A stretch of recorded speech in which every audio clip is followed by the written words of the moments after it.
Bonjour à tous dans ce nouvel épisode où on va coder. Je viens de penser qu'il y a plein de trucs que j'ai pas fait, que j'ai pas pensé et qu'il faut que je fasse. C'est qu'en fait une molécule je peux pas l'exécuter, enfin je peux l'exécuter autant de fois que je veux en théorie, mais là c'est pas le cas, je l'exécute pas autant de fois que je veux. Donc en fait il y a des trucs qu'il va falloir que je rajoute là-dedans, des resets, des machins, des bidules, ça va être complexe. Ça va être un sacré bordel. Mais ça va être drôle. Ça va être très très drôle. Moi je vous le dis, ça va être très très drôle. Du coup, dans l'idée, le laboratoire. On commence avec le laboratoire. Non, on va commencer avec plus simple, on va commencer avec les nucléus. Les nucléus, c'est les noyaux. En gros, un noyau. Donc ça c'est ce qu'on appelle un constructeur, c'est ce que je vous avais dit, en gros les instances, on peut les construire. Et en fait on peut par exemple les construire avec un paramètre. Par exemple, quand je vous disais l'animal, on peut lui donner un âge. En fait je peux construire un animal en lui stipulant un int âge et mettre l'info que j'ai besoin. Genre par exemple si je reprends mon exemple ici, on va faire l'exemple classique de l'animal. Voilà. Il a par exemple... voilà. J'ai un constructeur, voilà. Attendez, on va plutôt faire... Moi j'aime bien faire des variables comme ça. Sans getSet.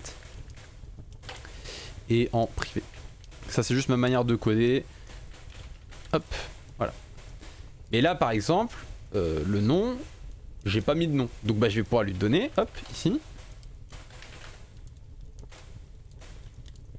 Et donc ici je vais pouvoir stipuler que mname égale name, voilà.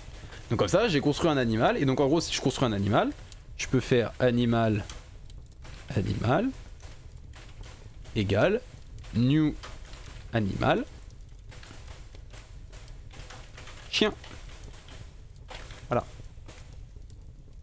Et donc là lui il va stocker, c'est à dire que si derrière je récupère son nom, ce sera chien, qui sera écrit dedans. Hop, ça je peux le supprimer. Donc voilà, j'ai un constructeur qui est spécifique pour le nucléus. Constructeur qui donne un nom et un kenentry. Donc ça c'est par rapport à ce petit schéma. Il est où mon schéma? Je l'ai refermé. J'en ai marre de moi. C'est que en gros vous avez vu il y a des atomes qui n'ont pas de possibilité de lien d'entrée d'exécution. Et bah ça en fait c'est le kenentry qui va définir ça. C'est à dire que si jamais j'ai un kenentry, d'ailleurs attendez,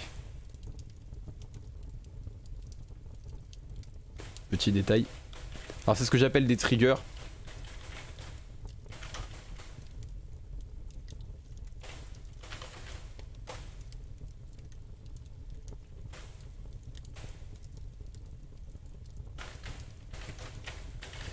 Hop. J'ai pas besoin du coup du else. Je vais expliquer après ce que j'ai fait. Mais en gros, donc ce petit booléen là, il est juste là, donc c'est un true ou false. Hein, c'est les fameux booléens que je vous disais que c'est true ou false. En gros, lui il va juste me dire est-ce que je peux, enfin je dois avoir un lien d'exécution. Là par exemple lui, le return, il a forcément son nucléus. Il dit que son nom à lui c'est return. D'ailleurs sur les systèmes Linux on ne parle pas de nucléus mais de kernel pour désigner le ou les noyaux. Ah oui non mais c'est parce que comme je l'ai dit, le nucléus est un terme de chimie. Là c'est de la chimie, des molécules, des atomes, des protons, des neutrons, des électrons, des trucs comme ça. Le nucléus c'est le noyau chimique, le noyau atomique. C'est pour ça que nucléus ça fait penser à nucléaire. Parce que c'est le noyau nucléaire. Mais le noyau d'un système c'est un kernel. Ça c'est encore autre chose. Et donc du coup voilà j'ai mon nucléus qui a un nom et savoir est-ce qu'il peut avoir une entrée ou pas. Donc là c'est ce qu'on définit ici. Donc là vous voyez que alors les read-only ça veut dire qu'en fait on ne peut pas les assigner, on ne peut pas leur donner de valeur. Sauf à la construction. Donc c'est la petite particularité. J'ai été au collège tu sais. Ouais mais t'essayes de faire des parallèles là où il y en a pas, c'est surtout ça.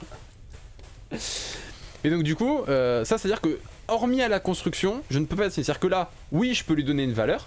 Parce qu'il faut bien que je l'initialise, que je lui donne une première valeur.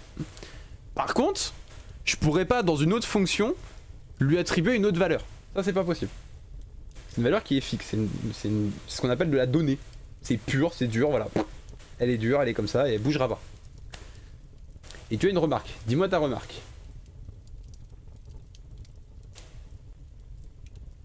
Je suis tout oui. C'est mon nouveau prénom, tout oui. Mais bon, et donc après, on a donc les triggers. Donc ça, c'est les fameuses sorties qui sont là. Donc là, par exemple, sur le if, il a 2 triggers, true et false. Le entry, il a un trigger qui est une chaîne de caractères vide.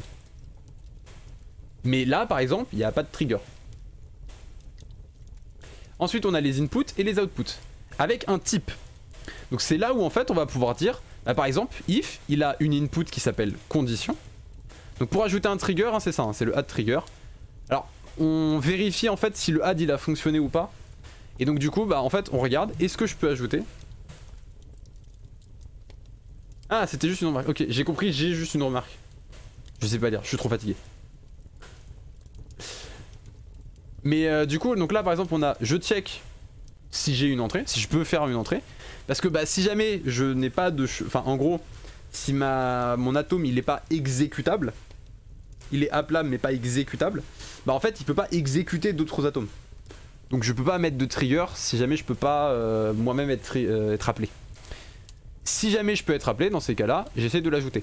Sachant que comme c'est un set, en fait un set, faut comprendre que c'est une liste. Oui, mais en fait là ce qu'il faut comprendre du coup Cloud, c'est que là c'est pas spécifique à la programmation, c'est juste moi j'ai appelé mes trucs comme ça. C'est comme si j'avais appelé ma boîte animal en fait. Tu sais, c'est la même chose, hein, c'est comme si j'avais appelé animal ou chien. Il n'y a pas de parallèle à faire, c'est juste c'est comme ça que c'est la dénomination que moi j'ai choisi, j'ai décidé d'appeler un de mes éléments le nucléus. Voilà. En fait c'est ça qu'il faut comprendre, c'est que bah, des fois les dénominations, il n'y a pas de parallèle à faire, j'ai choisi de l'appeler comme ça. Tout comme j'aurais pu l'appeler X2857. Ça serait revenu exactement la même chose. C'est juste que moi pour une question de clarté, j'ai choisi d'utiliser le langage chimique pour créer cette notion de lien, etc. Et donc j'ai appelé ça le nucléus. Mais c'est pas le kernel, ça n'a rien à voir avec le kernel. C'est même pas du tout les mêmes fonctionnalités, les mêmes ambitions, les mêmes trucs, c'est totalement différent. C'est pour ça que je dis qu'il n'y a pas vraiment de parallèle faisable entre le nucléus et le kernel en fait. Et qu'il faut pas toujours chercher des parallèles là où il y en a pas.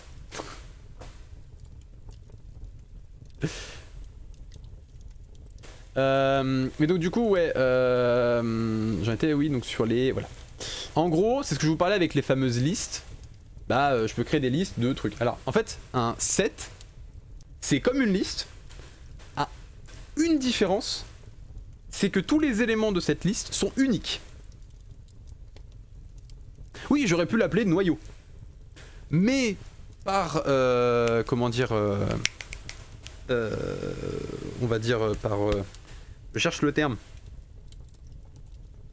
En gros, de manière générale, en développement, on a tendance à vouloir utiliser plutôt l'anglais. Quand on nomme nos objets, nos variables, etc., on le fait en anglais. Parce que c'est la langue universelle. Alors, ça n'empêche que il y a des développeurs français qui codent en français. Et ils l'auraient pas appelé nucléus, ils l'auraient appelé noyau. Parce que c'est le noyau de l'atome, c'est un noyau. Atome, il l'aurait écrit avec un E. Molécule, bon ça change pas. Laboratory, il l'aurait appelé laboratoire. Il y en a qui l'auraient codifié comme ça. Moi, j'ai choisi que quand je nommais mes variables, mes objets, etc., je le faisais en anglais. Parce que comme ça, voilà, c'est plus facile pour les gens de comprendre. Parce que, en fait, dans la communauté des développeurs, c'est... On va dire... Alors, core, oui et non. Parce que comme je l'ai dit, je voulais garder le jargon chimique. Et le jargon en chimie, le noyau d'un atome, ça s'appelle un nucléus. En anglais. Donc c'est pour ça que j'ai pris cette dénomination-là. Il y a quand même des choix aussi, j'ai choisi de les amener d'une certaine manière et tout. Mais donc pourquoi choisir en anglais? C'est parce qu'en fait, la majeure partie des développeurs, en fait on va dire que 99% des développeurs dans le monde parlent anglais. En tout cas, ce qu'il faut pour comprendre du code. Parce que, bah en fait, il y a une telle... Enfin internet, et il y a énormément de sites qui sont en anglais pour aider, etc. Et comme c'est la langue universelle et que des fois les développeurs ils communiquent entre eux à travers le monde, en fait on s'est à peu près mis d'accord pour tous dire on va en faire en anglais en fait. Donc souvent les codes vous les trouverez en anglais, même quand c'est écrit par des Allemands, des Chinois, des Japonais, des personnes, on va dire des Algériens, des personnes d'Afrique du Sud, des Kenyans, des Français, de tout ce que vous voulez comme nationalité. En gros, ce sera très souvent écrit en anglais parce qu'en fait, quand le code est public, il est repris par d'autres développeurs et les autres développeurs ils doivent pouvoir lire et comprendre ce que vous faites. Et donc si c'est écrit en français, ils vont avoir énormément de mal à comprendre s'ils ne parlent pas un mot de français. Alors que l'anglais, vous êtes quasiment sûr qu'ils le parleront. Donc, c'est sûr que les gens ils comprendront votre code. Après, ça change que si votre code il est brouillon, etc., les gens ils comprendront pas, ça bouge pas. Mais au moins, vous augmentez la possibilité pour les gens de comprendre. Après, moi j'ai choisi là pour le coup de nommer mes objets avec un jargon spécifique. Et ça, c'est juste si on parle anglais, on connaît, on voit à peu près la base en fait de la chimie, parce que comme tu le dis, hein, nous on voit ça au collège, et même dans la plupart des autres pays, on voit ça assez rapidement. Que le nucléus c'est le noyau, atome c'est un atome, une molécule c'est un molécule, une liaison entre deux atomes ça s'appelle un bond, un laboratoire c'est un laboratory. Voilà, c'est assez évident et c'est pour ça. Et c'est un peu ce que j'ai choisi. En général, j'aime bien mettre des thèmes quand je fais des librairies, des trucs comme ça, même si des fois c'est compliqué de trouver un thème. Là j'avais un thème qui était assez évident, qui était la chimie, donc j'ai pris la chimie et j'utilise du jargon chimique. Mais donc du coup je reviens sur mon H7. Donc ça c'est juste une liste de chaînes de caractères uniques, c'est à dire que si je mets hello dedans, je pourrais pas remettre hello dedans. Donc si je réessaye de remettre hello dedans, et le add, donc l'ajouter, va échouer et donc il va renvoyer faux. Donc mon add trigger va renvoyer faux. Parce qu'on aurait essayé d'ajouter 2 fois le même trigger. Donc en gros, c'est dans mon cas, si j'avais voulu appeler mes 2 triggers true, ça aurait pas marché. Je peux en avoir qu'un seul qui s'appelle true. Parce que c'est comme ça que je peux identifier précisément le point que je veux utiliser. Donc la liaison que je veux créer. Ensuite, on a les add input. Donc là, on voit 2 add input différents. Donc ça, c'est une particularité des langages objets. C'est qu'on a ce qu'on appelle le polymorphisme. Après, Google Crowd est assez efficace aussi pour traduire un texte. J'utilise souvent pour traduire un texte espagnol vers l'anglais. J'ai l'habitude de lire en anglais. Oui, mais c'est bien aussi parce que ça permet des fois, c'est aussi pour ça, hein, comme il est très efficace, surtout de l'anglais vers une autre langue. Ça, il faut le savoir, que de traduire de l'anglais vers une autre langue, il arrive assez bien. Et pareil dans l'autre sens. Donc, votre code, vous pouvez aussi traduire quand vous comprenez pas un mot, vous pouvez chercher sur Google Trad. Et c'est très pratique.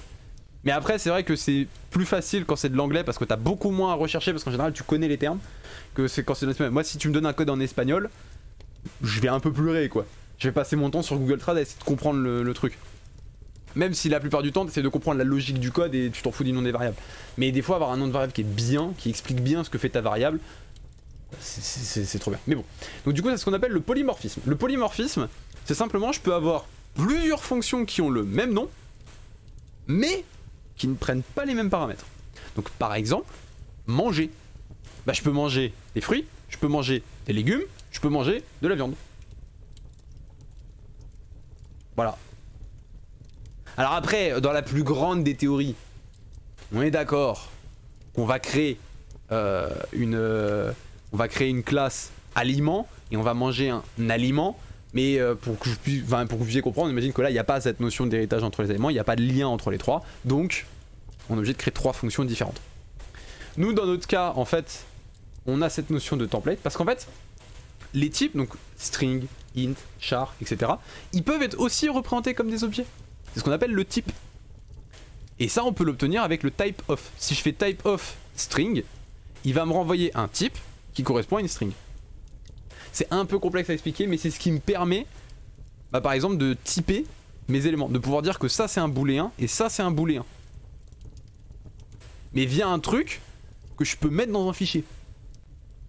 C'est ça qui est intéressant, c'est que je peux le mettre dans un fichier.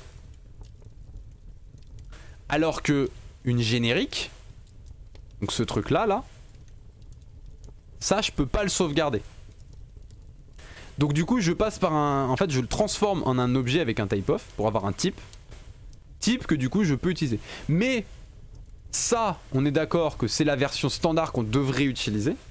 Mais c'est vrai que dans un but de praticité de la librairie, c'est plus simple pour un développeur de faire un add input avec le type ici. Et que ce soit la librairie elle-même qui convertisse la générique en un type et qui l'utilise directement ici. Voilà. Mais cette version-là, elle existe juste par praticité. Et c'est pour ça que tout ce qui est fait, c'est appeler la version avec le type. Tout ce qui est fait. Et ensuite, elle, ce qu'elle fait, c'est qu'elle va regarder si dans mes inputs j'en ai pas déjeuné avec le même nom, donc c'est pareil, je peux pas avoir deux inputs qui s'appellent condition, je peux en avoir qu'une. Donc ça, elle va le vérifier. C'est juste que là, c'est pas des sets qu'on a, c'est des listes. Parce qu'en fait, c'est pas des sets de strings, c'est pas des listes avec juste des strings. C'est elles ont un tuple, donc en fait un tuple c'est juste on va dire une sorte de boîte qui peut contenir plein de trucs. Et donc c'est un tuple qui contient deux objets, une chaîne de caractères et un type. Voilà. Mais donc ça on peut pas forcément les avoir de manière unique, parce qu'en fait, s'il cherche juste à comparer, en fait il va comparer les deux éléments. Donc en fait si je mets le même nom mais pas le même type, bah il l'ajoutera. Or moi je veux que si c'est le même nom, on oublie.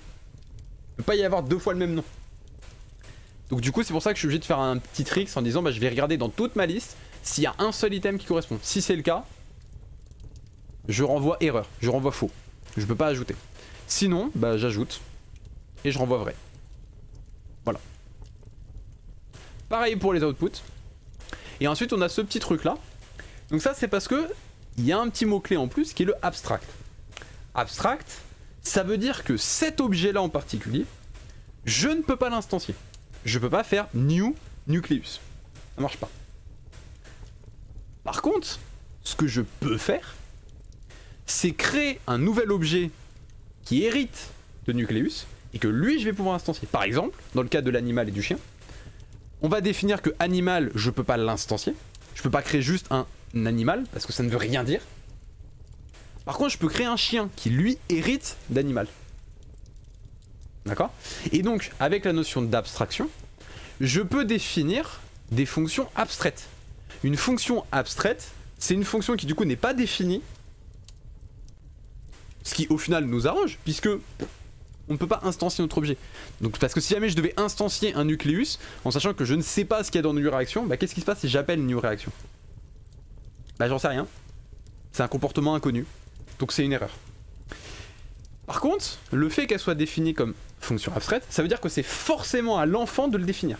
Si j'hérite de nucléus, je dois forcément créer une fonction qui s'appelle newReaction, qui est protégée et qui renvoie une réaction nulle, qui peut être nulle. Voilà. Je suis obligé. Ce qui me permet en fait de pouvoir moi stocker des nucléus et donc d'appeler leur new réaction. Sauf que bah c'est pas le new réaction du nucléus qui va être appelé puisqu'il n'a pas de comportement, mais c'est celui de l'enfant qui en hérite. Pour les personnes qui nous regardent, pensez à supprimer les dépendances inutiles de temps en temps, ça évitera de l'anti-votre système. Faites-le. Mais du coup voilà. Donc, et ça en fait par exemple des nucléus, bah on en a plusieurs. On a par exemple le base entry nucleus. Donc c'est un nucléus. Il a une réaction. Alors une réaction c'est très facile de voir comment ça fonctionne. Une réaction, c'est une réaction chimique. En fait c'est ce qu'on appelle un behavior. Il a une fonction interne qui s'appelle setAtome avec un atome. Ça c'est parce que simplement la réaction, à chaque atome, il y aura une nouvelle instance de réaction. Mais cette instance de réaction doit avoir connaissance de l'atome dans laquelle elle est. Donc, on la met. Ensuite, elle a une fonction trigger. Donc ça, c'est ce qui permet d'appeler ces trucs-là. Mais sans passer par le retour. C'est-à-dire que par exemple, dans une boucle, je peux avoir un trigger loop qui peut être appelé plusieurs fois. Et donc ça va entraîner une réaction avec plein de trucs derrière. Et une fois qu'il aura fini sa boucle, hop, il repartira en autre chose. Par exemple, vous voulez afficher 5 fois, vous voulez faire clignoter 5 fois un truc à l'écran. Vous faites une boucle, et dans le loop, vous faites clignoter votre truc. Boum, boum, boum, boum. C'est tout. C'est tout con, hein, mais... Et en fait, c'est votre boucle, vous la branchez à loop, et donc en fait, vous pouvez faire un trigger, loop, trigger, loop, et le faire 5 fois, et ça marchera. Et vous voyez que lui, il appelle l'atome. Donc là on retrouve le fameux point d'exclamation pour dire que c'est non nul, parce que je pars du principe qu'à partir du moment où j'appelle trigger, get input, set output, ou la version abstraite execute, on va en reparler de ce truc là, c'est après qu'il y ait eu un set atome. Donc je suis déjà dans un atome, donc je peux appeler le trigger de cet atome. Comme ça en fait c'est l'atome lui-même qui va trigger son truc. J'ai la même chose avec le get input, parce que bien évidemment si j'ai des inputs, il faut que je puisse dans mon comportement récupérer cette info. Donc bah en fait mon comportement if, il va récupérer le booléen condition. Et vous voyez que c'est typé aussi. Et on a le set output, parce que du coup une fois qu'il a fini, bah, si jamais il y a une output à faire, genre par exemple lui, il va get input A, get input B, calculer la valeur de value, et en fait il va faire set output de value. Un petit sudo apt auto remove, ça fait toujours plaisir. Si vous êtes sur Debian et dérivé, je crois que sur Arch et dérivé c'est sudo pacman-rnc et sur Gentoo et dérivé c'est sudo immerge-as-devclean. Ça après je t'avoue que sur les autres je sais pas. Sur Debian je sais que c'est sudo apt auto remove, ça je sais. Ça c'est bon.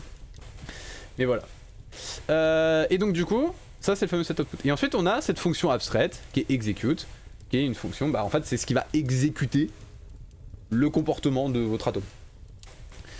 Du coup, bah, quand je vais créer une base entry, bah, je vais créer une réaction qui, elle, c'est simple, elle renvoie le point d'exécution suivant. Donc le base entry, il renvoie directement vide, ce qui fait qu'en fait, il appelle directement ça. Là-dessus, il n'y a pas de... Il n'y a rien. Il se passe rien dans entry, il appelle directement ça. Et donc ensuite, une base entry nucleus, bah, lui, il va hériter du coup de nucleus. Donc il va créer une nucleus, parce que vous vous rappelez, nucleus, son constructeur, il prend des paramètres. Donc ça veut dire qu'on ne peut pas le construire sans lui donner de paramètres. Sauf que notre base entry nucleus, lui, il ne prend pas de paramètres. Mais il a des paramètres qui s'est donné. Donc il dit que mon nom c'est entry, et que par contre, on ne peut pas rentrer. D'ailleurs, je suis en train de me dire, je suis bête, parce que j'ai mis une sécurité qui au final ne devrait pas exister. Parce que je peux ne pas être rentré, mais quand même appeler... Ouais, donc en fait, cette sécurité-là, elle sert à rien. Donc mon changement, il faut que je le retire parce que sinon ça va casser tout mon code. Voilà. C'est bien parce qu'en expliquant mes trucs, je trouve mes erreurs. Et elle va automatiquement ajouter un trigger, qui est le trigger vide. C'est le fameux trigger là. Donc en gros, on a défini que notre entrée, elle s'appelle entry. On peut pas l'appeler. Par contre, elle a un trigger vide, qui porte un nom vide.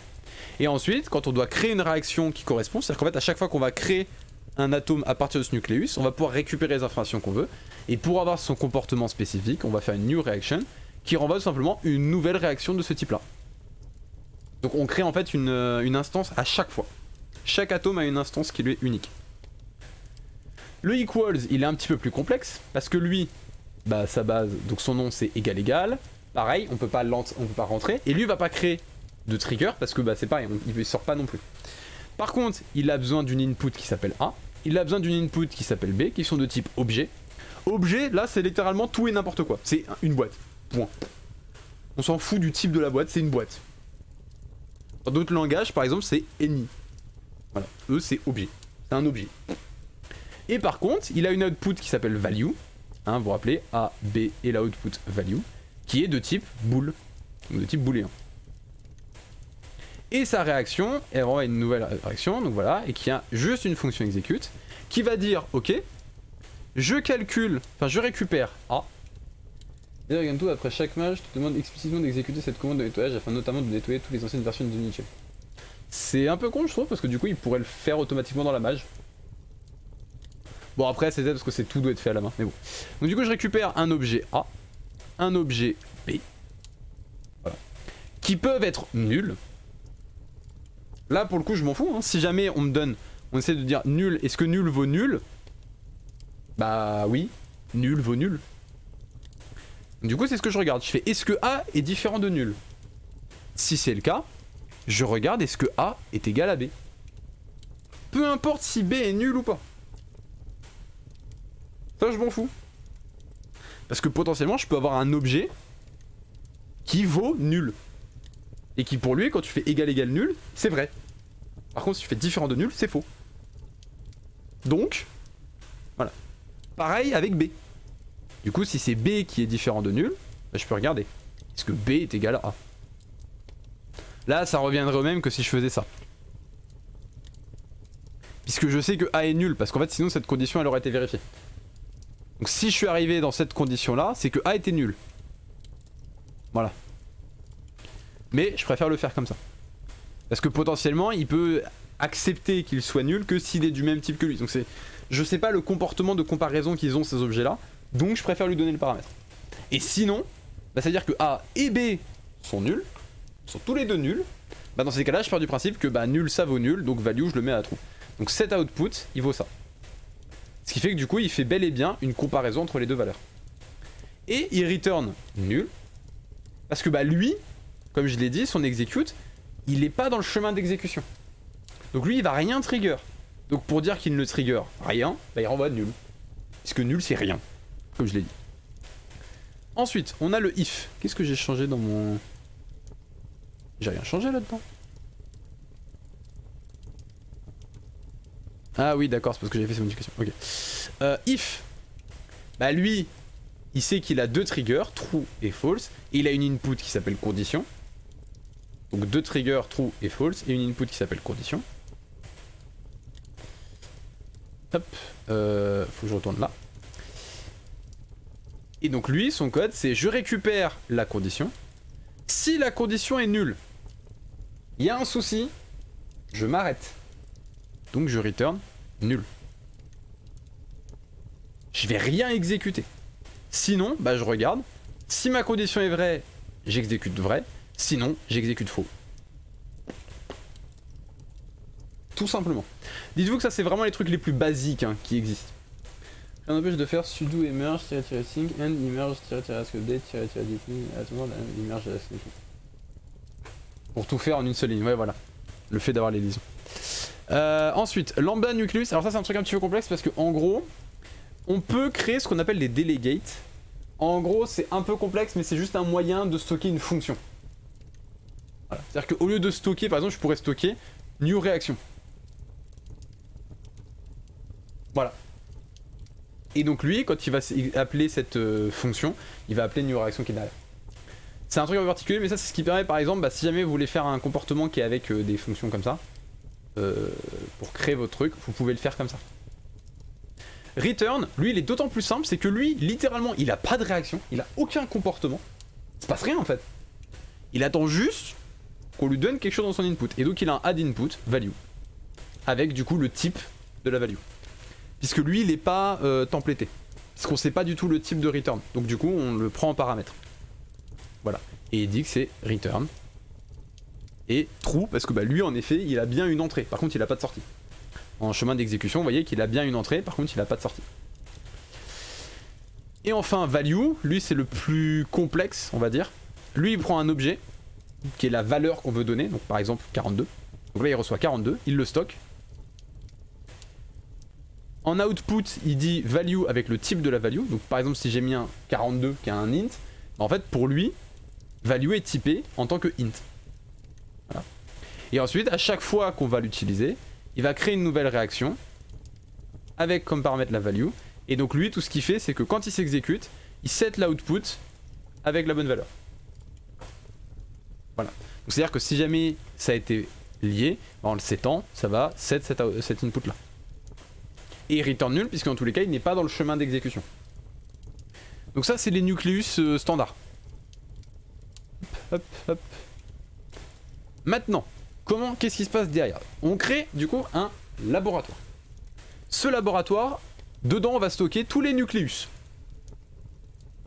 Voilà, ils sont tous stockés là.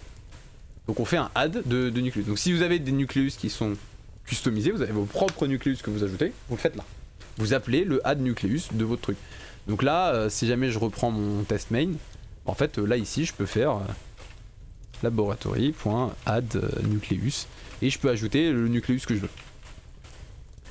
Nous on en a pas besoin parce que c'est les nucléus par défaut. J'ai un souci avec Megento, je débug ça et je reviens. Bon courage. Lui il ajoute par défaut base equals if et il a aussi par défaut, enfin la molécule a aussi par défaut les values et les returns. Par défaut, lui il les a. Parce qu'elles sont typées. Donc c'est un peu, elles sont un petit peu différentes. Parce que elles sont typées. Pensez-y. D'ailleurs j'y pense, mais en vrai...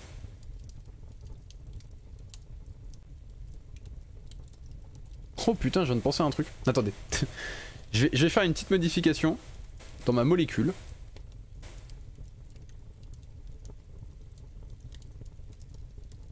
Ah oui, merde. C'est vrai, j'avais oublié ce détail.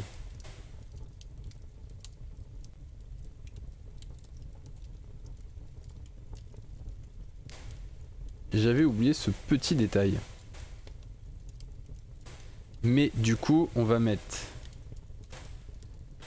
private read-only nucleus m underscore return nucleus. Voilà.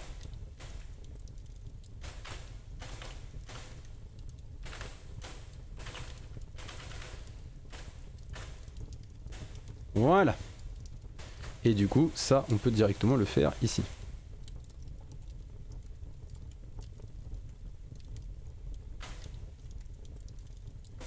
Ouf.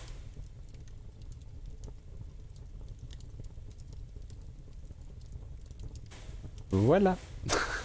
Ce qui fait que ça, du coup, j'ai plus besoin de le stocker et ça, je peux souhaiter. Voilà. Mais bon, ça, je vais expliquer après ce que j'ai fait. On en parle après. Mais donc, du coup, dans mon laboratoire, je stocke tous les nucléus que j'ai besoin. Ensuite, vient du coup la partie suivante. J'ai besoin de créer une molécule. Donc ça, c'est la fameuse deuxième ligne du code.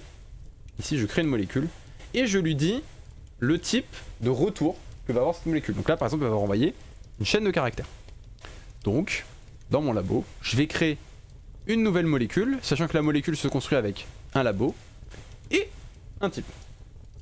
Parce qu'elle va créer justement son nucléus de retour. Et ça, elle le renvoie. Donc elle va créer, du coup, elle va stocker laboratoire et son type de retour. Et ensuite, dans mon test main, je vais pouvoir faire des atomes. Quand j'appelle l'atome le new atom, en fait, ça crée... En fait, ça va appeler le new atom du laboratoire. Alors pourquoi j'ai choisi ça? Plutôt que de restocker tous les nucléus dans les molécules et éviter d'avoir 15 milliards de fois stocké les mêmes nucléus, mais en fait, ils sont tous stockés dans le labo. Et on va interroger le labo pour avoir le nucléus. Et en fait, lui, du coup, ce qu'il fait, le labo, c'est que quand je crée, il regarde si jamais j'ai bien un nucléus qui a ce nom-là. Si j'en ai pas, bah je renvoie nul. Et sinon, bah je crée un nouvel atome et je le renvoie. Et ensuite, du coup, on a l'atome. Donc c'est là où il y a toute la logique du code. Hein. Il y a 200 lignes, je crois, à peu près, un peu plus. 250 lignes, voilà. Parce qu'il y a aussi les inputs, les outputs, il y a des trucs un peu complexes. Qui lui prend un nucléus et en gros il va dire ok, est-ce que du coup je peux entrer? Est-ce que je suis dans le. Est-ce que j'ai une entrée dans la ligne d'exécution? Bah ça je le récupère du nucléus.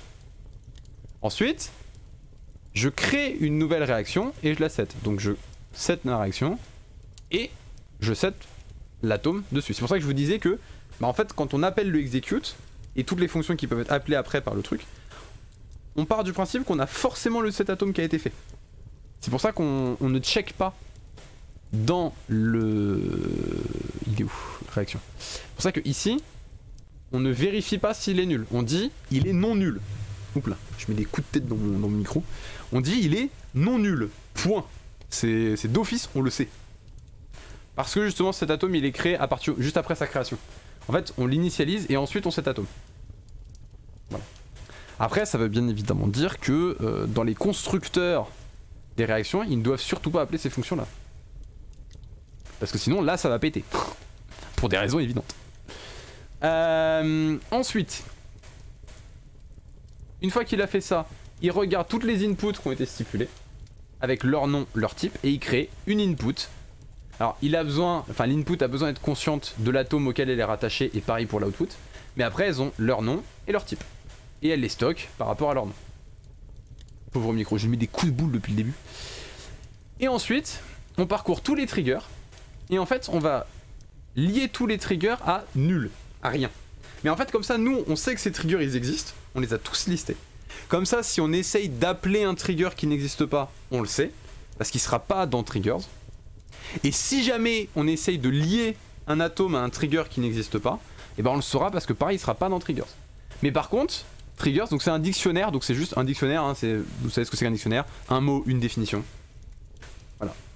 Bah là du coup le mot en question c'est ce qu'on appelle une clé, qui peut être de n'importe quel type, et la définition c'est une valeur qui peut être de n'importe quel type.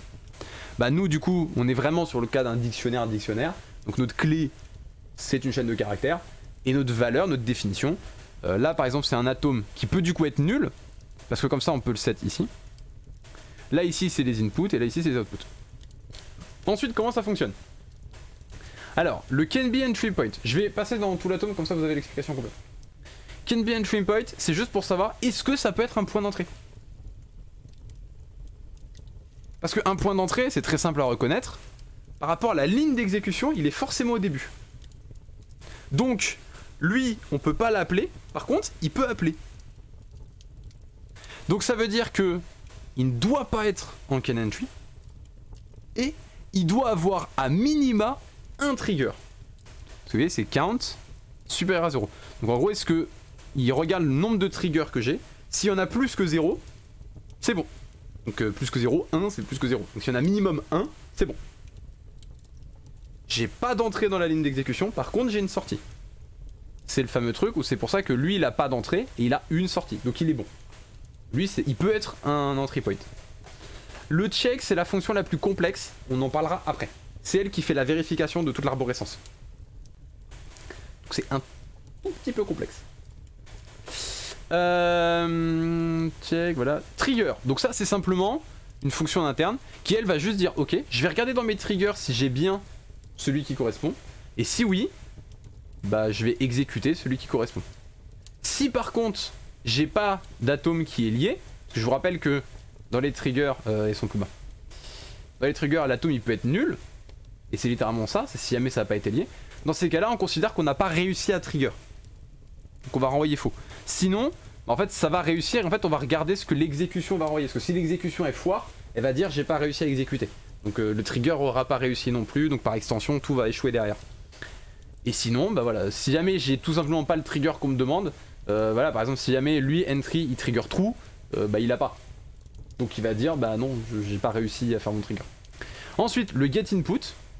Donc ça, c'est ce qui permet de récupérer la valeur d'une input. Donc je prends son nom et je regarde est-ce qu'elle a une valeur.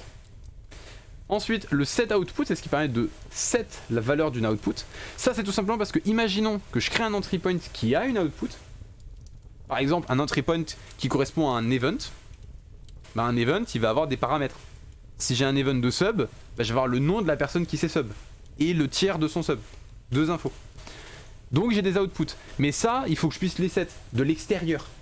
C'est ça la particularité, c'est que ça, je les set depuis l'extérieur. Donc c'est pour ça que c'est une fonction qui elle est publique.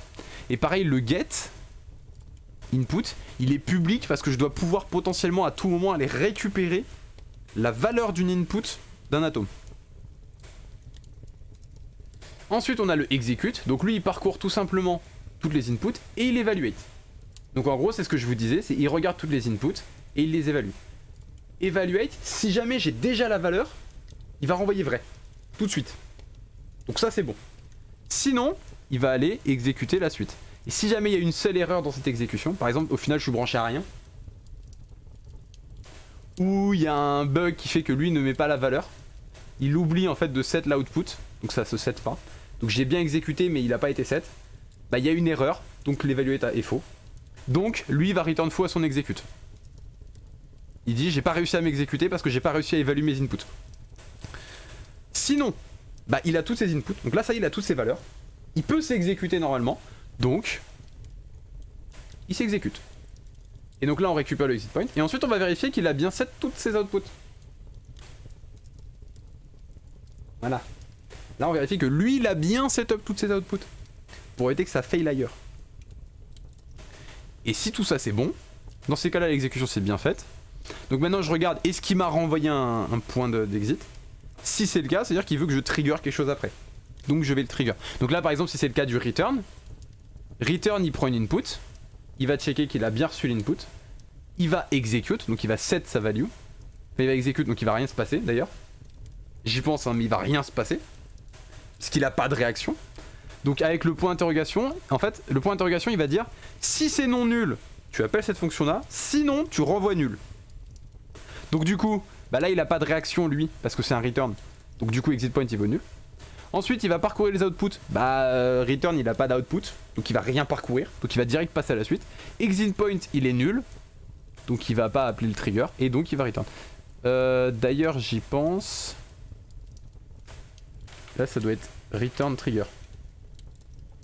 J'ai raté mon coup. Oui, je dois return trigger. Je dois return sa valeur. C'est le trigger qui est là. Parce que lui il return ça. Parce que du coup si ça a échoué, si jamais l'exit point qu'on m'a renvoyé il est faux, bah mon execute il a foiré aussi. Ensuite on a les bonds. Alors les get bonds pour l'instant on s'y intéressera pas, ça servira plus tard lorsqu'on parlera de la sérialisation. J'emploie des termes techniques, on oublie. Mais du coup on va parler du bond là. En gros lui, je lui donne le trigger et l'atome sur lequel je veux bond. Donc lui il va regarder, est-ce que mon atome il a un point d'entrée dans la ligne d'exécution? Parce que si jamais j'essaye de bond l'entry point à un if, ça peut pas très bien marcher parce que l'entry point il a pas d'entrée. Je peux pas le brancher à quelque chose. On peut brancher des trucs à entry mais on peut pas brancher entry à quelque chose. Donc déjà c'est le premier check à faire, c'est on vérifie ça. C'est la base. Ensuite, on regarde si j'ai bien le trigger qui correspond. Si c'est le cas, je vais dire à l'atome qu'il va être appelé par celui-ci. D'ailleurs, je suis bête. Parce que mcaller, ça devrait être une liste. Parce que je peux être bond à plusieurs trucs.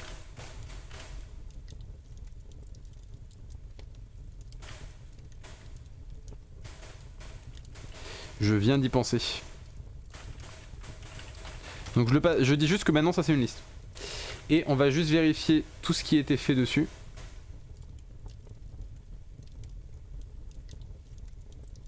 Donc là c'est point. Count. Égal. 0.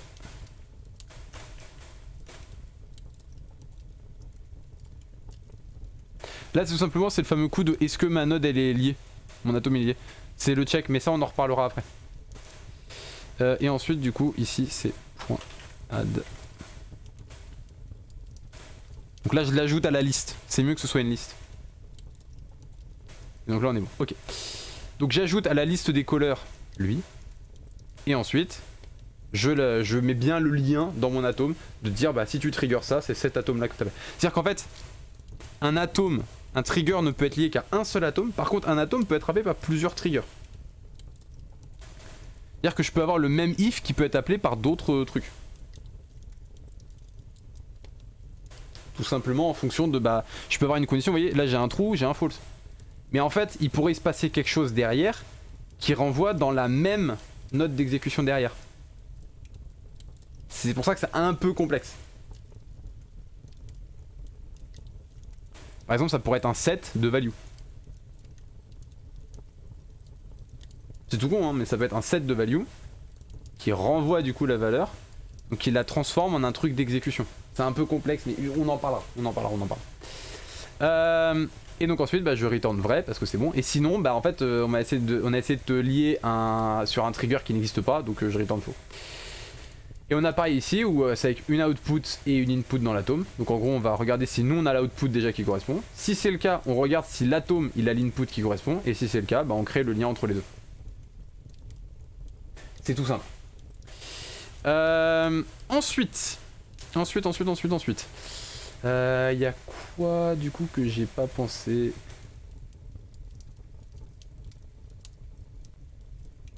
Je réfléchis. Oui, il faut que je vérifie du coup si le execute ici a été appelé.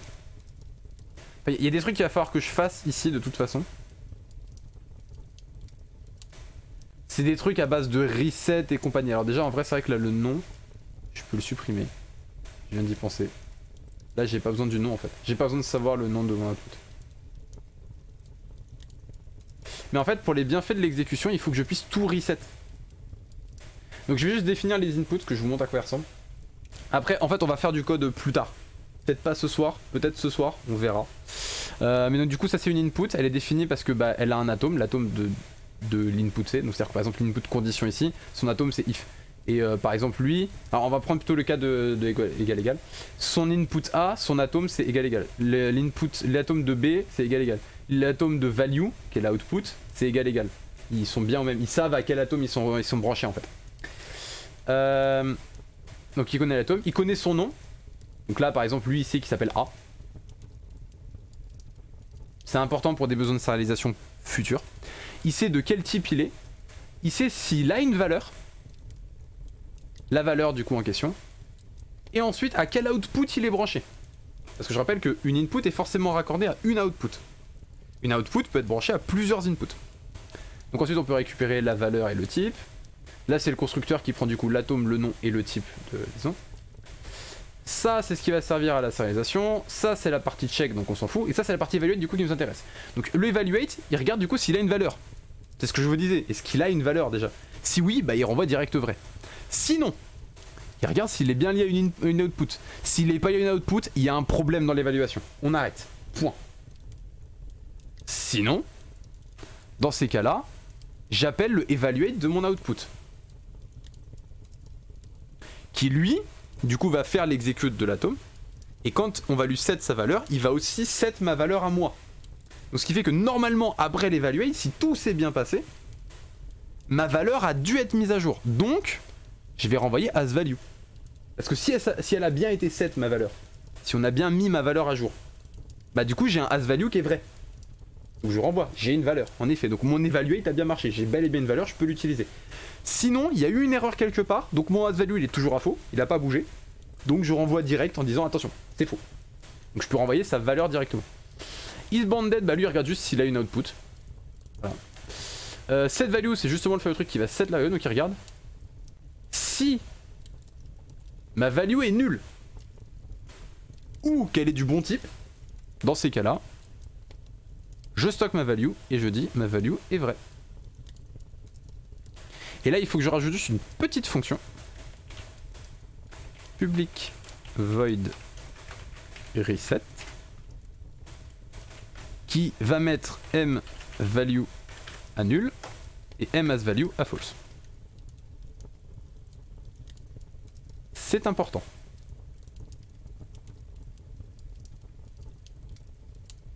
Et bien évidemment,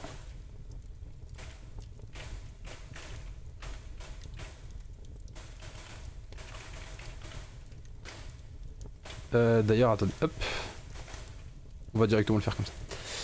Il va reset l'output. Ah oui mais non parce que je vais créer une boucle.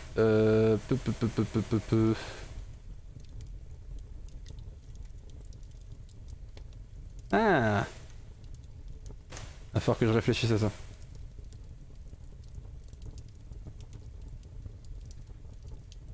Donc ça c'est un reset, ok. Ensuite, l'output. Donc après le bond, ça c'est justement pour lier une output. Donc en gros je set l'output que j'ai, l'output qu'on me donne. Du coup une output, elle est pareille, elle connaît son atome, son type. Elle a une liste d'inputs auxquels elle est liée. Pareil, est-ce qu'elle a une valeur et la valeur. Donc son constructeur c'est le même, ça on s'en fout. Ça on s'en fout pour l'instant. Add value, bah il regarde juste est-ce que tu as une valeur. Et le set value, lui ce qu'il fait c'est pareil, il regarde est-ce que la valeur elle est nulle ou assignable. Si oui, bah dans ces cas-là je set ma value, je dis que j'ai une valeur. Et ensuite je parcours toutes mes inputs et je leur dis voilà la valeur que tu veux. Voilà, c'est comme ça que ça marche. Ensuite, on va tout simplement rajouter une fonction public void reset qui va faire exactement la même chose que le reset qui est là. Il va set sa value et son as value à false. Tout simplement. Parce qu'après je vais rajouter un petit truc un peu particulier derrière, vous comprendrez. Et ensuite le bound à une input, il regarde si l'input elle n'est pas déjà liée à une autre output. Parce que je vous l'ai dit, une output peut être liée à plusieurs inputs, par contre une input peut être liée qu'à une seule output. Donc c'est l'exemple ici. Condition, il peut être lié qu'à une seule sortie. Par contre value, je peux le lier à condition et je peux le lier à autre chose. C'est pas un problème, ça marchera. Je peux avoir un autre if derrière qui sera relié. Ça marchera. D'accord? Et il vérifie que bah évidemment l'input est du même type. Parce que si jamais on essaye de me lier une input de type booléen qui renvoie vrai ou faux à une output qui est de type chaîne de caractères, ça va être compliqué. D'accord? Donc je ne fais pas. Je dis ça marche pas, je renvoie faux. Sinon bah dans ces cas là j'ajoute dans ma liste input bah, la nouvelle input. Je dis que bah voilà mon lien c'est le fameux bond avec l'output. Et ensuite, petite particularité, si jamais j'ai déjà ma valeur, au moment où on crée le lien, je la set directement. Ça permet que s'il y a des liens dynamiques qui se font d'une manière ou d'une autre pendant l'exécution, que les valeurs soient bien mises à jour comme il faut.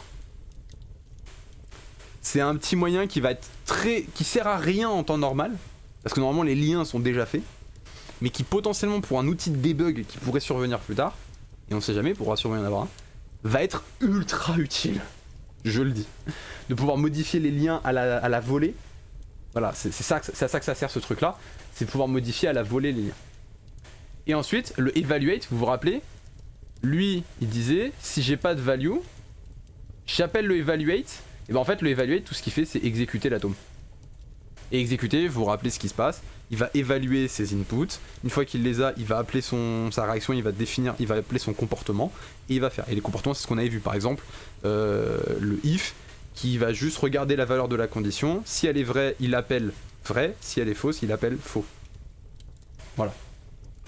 Partie très basique. Donc voilà, et ensuite, je vais juste rajouter un petit truc que j'avais pas mis encore là-dedans. C'est une fonction publique qui s'appelle reset.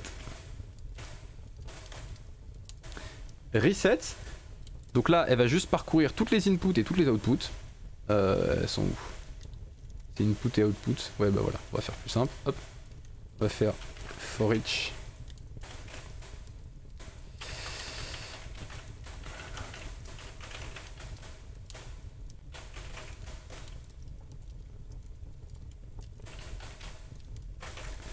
Voilà, et on va faire la même chose, sauf que là on va faire avec output. Hop. Voilà. Donc en gros, lui, il va juste reset les valeurs de ses inputs et outputs. C'est ce qui permettra par exemple de recalculer tout. De relancer, en fait, de réexécuter toutes les nodes.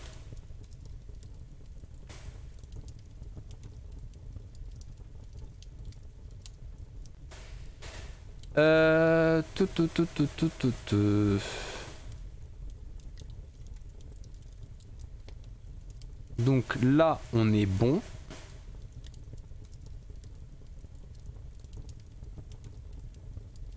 Et donc ensuite, on va rajouter un petit détail dans la molécule. C'est qu'il va avoir une liste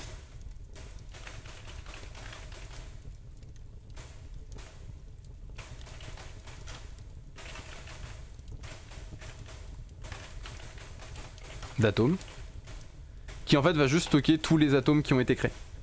Donc dès qu'on crée un atome, on le stocke en fait.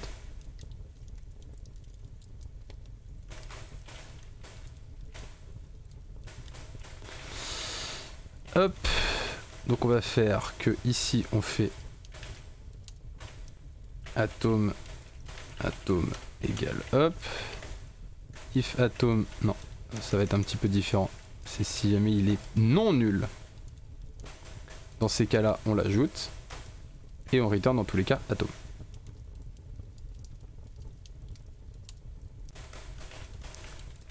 Même chose avec lui, du coup. C'est atome égale hop. Je vois même pas pourquoi il me le caste.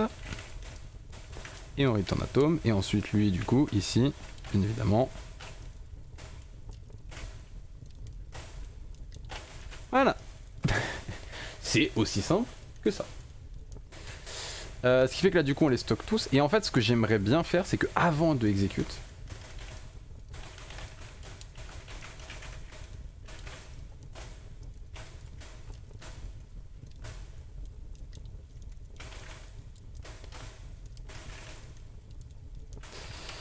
hop, in, donc hop.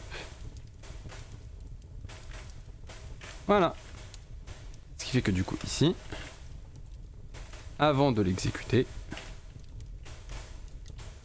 on va appeler le reset. Ce qui fait qu'en vrai du coup je peux directement mettre ça et pas me faire chier. Voilà. Ce qui fait qu'en gros je vais pouvoir, comme je reset tous mes atomes, avant de refaire une exécution. Ça fait que du coup je peux appeler plusieurs fois et donc potentiellement changer mes valeurs aussi. Ça après j'avoue que je me demande comment je peux le gérer ce truc là.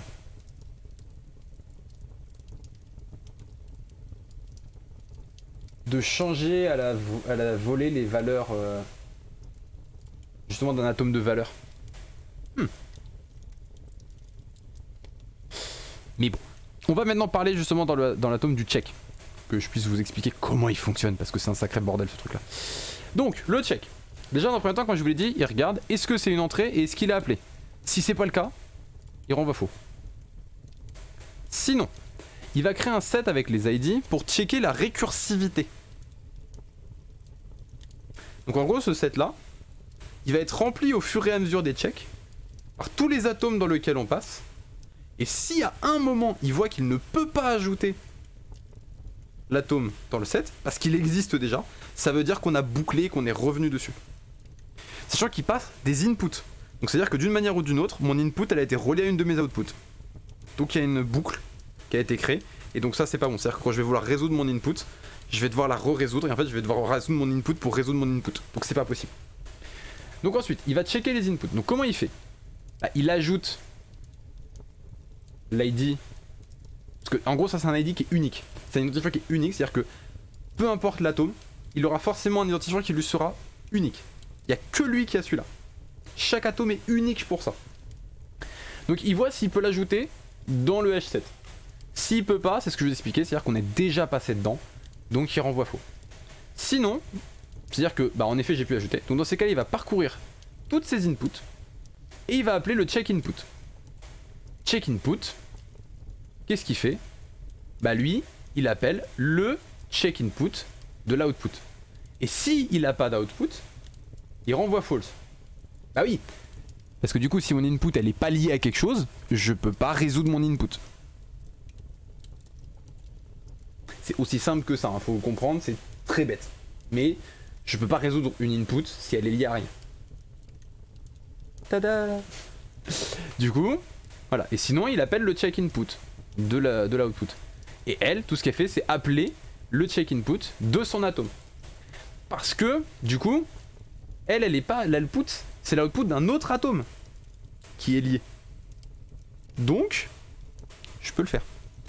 Alors si c'est l'output du même atome, bah dès que je vais faire le check input de cet atome, au moment où il va vouloir ajouter l'ID, bah il va faire ah bah non je peux pas, il existe déjà. Bon bah c'est qu'il y a une récursion.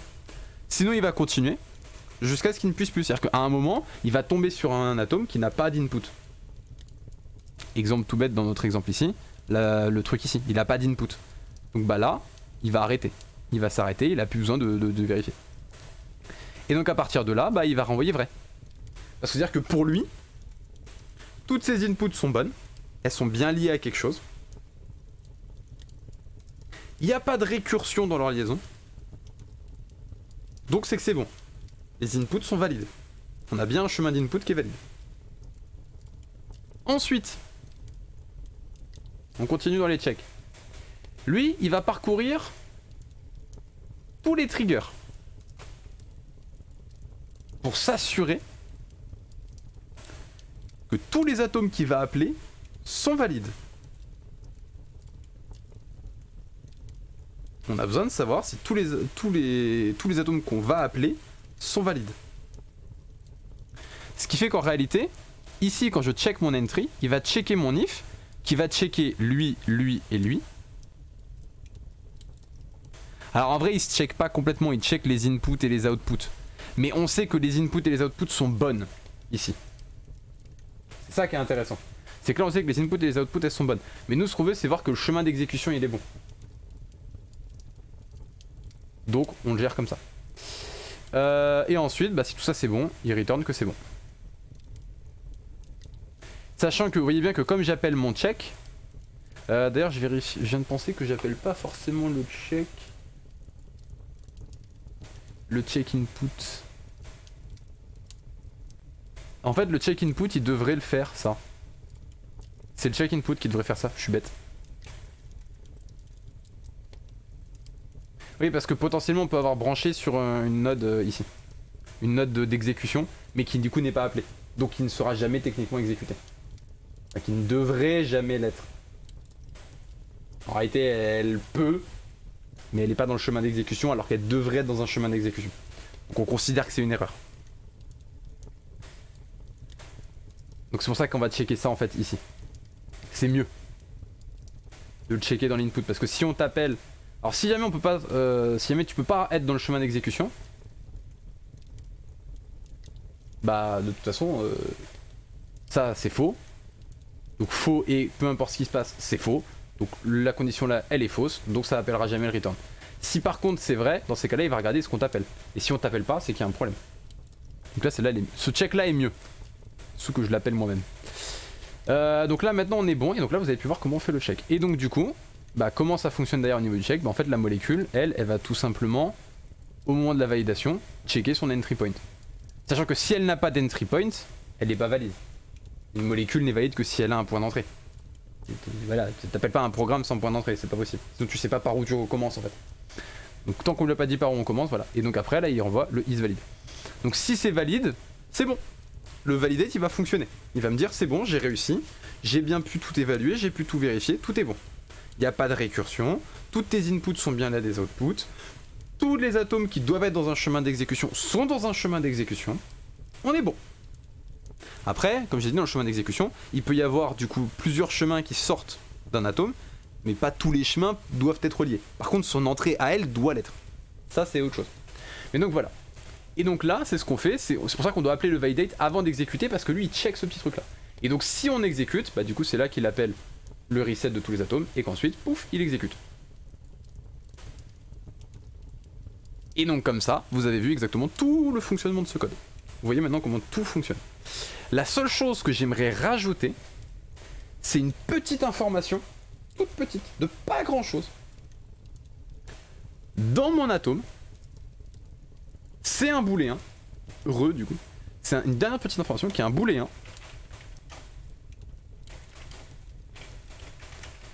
qui s'appelle was executed, qui de base est à false, bien évidemment, qui du coup quand on reset, bah il repasse à false. Voilà.